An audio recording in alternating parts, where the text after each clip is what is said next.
Hi guys, welcome back to the Contented Plant. Today we are going to transfer my Raphidophora Tetrasperma to a moss pole.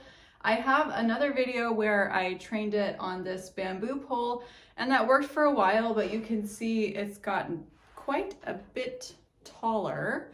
And I'm gonna put it on a moss pole because it's also pretty tippy as it's getting larger on that pole.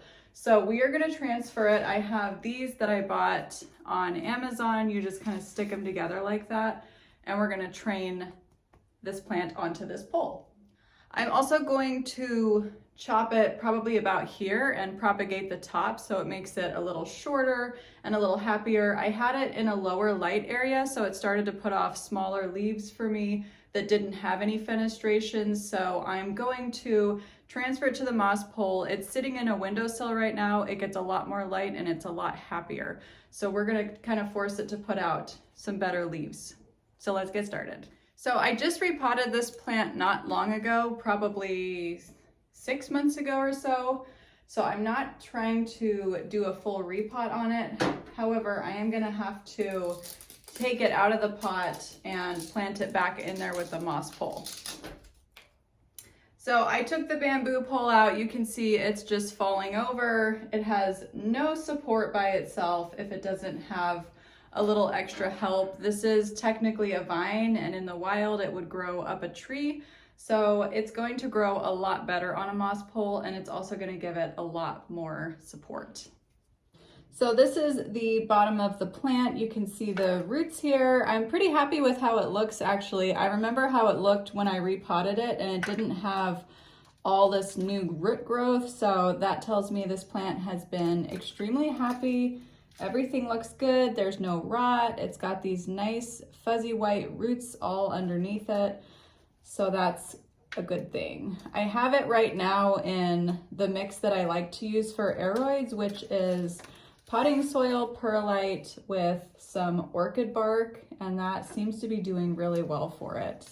Okay, so I massaged some of the soil away so we can take a good look at those roots. I'm really happy with how they look. They all look really healthy. I don't see any signs of root rot at all. This plant I water once every 2 weeks or so. I do not like to water too often with these plants because they can get root rot really quick if they're sitting in that wet soil. So I have it in a light mix that drains quickly, and I only water it about once every 2 to 2.5 weeks. So I am going to chop it and propagate it. I have sterilized sharp scissors here. You can see how long my pole is, and it's gonna go right down into the base with that. So at the most, I'm gonna get it up to here. So I'm actually gonna chop this probably back to underneath here. You can see I have a node here, and I'm gonna chop it right in the internodal spacing. Okay, so this top part, I'm gonna go ahead and propagate so it can go to someone else's home.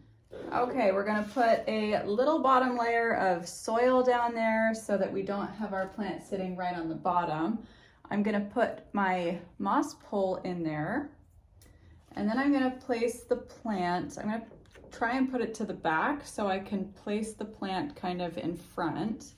And I'm not worried about tying it yet. I need to put all of the soil back in there before I go ahead and tie it. So you're gonna wanna plant the moss pole with your plant. Okay, so I have it planted back into the pot. The moss pole has been planted all the way down to the bottom of the pot with it, and it's definitely a lot sturdier than the bamboo, so I'm excited about that.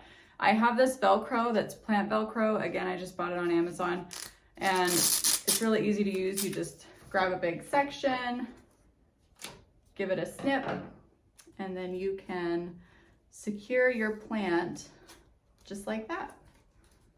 Tie it around, and we're good to go. So I'm gonna continue going up here. Okay, so we have it secured nice and tight to the moss pole. I'm just gonna give the moss pole a spritz, and this will actually help those aerial roots grow right into the moss pole. And your plant can also receive a bit of water this way as well if you keep your moss pole a little bit damp. Okay, that's it. That is how you transfer a Raphidophora Tetrasperma onto a moss pole. So fingers crossed this guy keeps growing happy and healthy. This plant actually belongs to my 3-year-old. Its name is Tractor because he's obsessed with tractors. So it lives in my 3-year-old's room and he absolutely loves this plant. So we're gonna hope it keeps growing nice and healthy for him. I am going to propagate the top of this so that we have another little Raphidophora for the house. I hope you guys enjoyed watching this. You can follow me on Instagram at The Contented Plant and TikTok at The Contented Plant. We also have a post up on our website that I'll link down below all about the care for a Raphidophora Tetrasperma if you're interested in reading more about how to care for this plant. Otherwise, I will talk to you guys later. Thank you so much for watching. We'll see you next time at The Contented Plant. Bye-bye.